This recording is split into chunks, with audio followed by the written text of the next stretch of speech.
Vous allez maintenant apprendre ce que l'on appelle une expérience aléatoire et ce que sont les issues d'une expérience aléatoire. Une expérience aléatoire est une expérience dans laquelle intervient le hasard. On connaît les résultats possibles de l'expérience, que l'on appelle issues de cette expérience, sans savoir de manière certaine le résultat que l'on va obtenir. Exemple d'expérience aléatoire, on lance une pièce de monnaie. On connaît les résultats possibles, pile ou face, mais on ne connaît pas le résultat que l'on va obtenir quand on va lancer la pièce. On a donc bien une expérience aléatoire dans la mesure où on connaît les résultats possibles et on n'est pas certain du résultat que l'on va obtenir.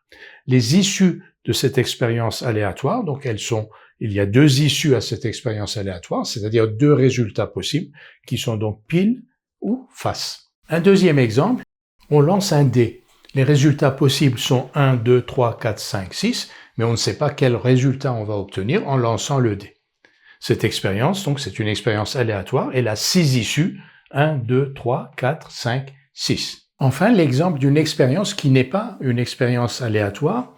Une urne contient 5 boules noires, on extrait une boule de l'urne et on note sa couleur.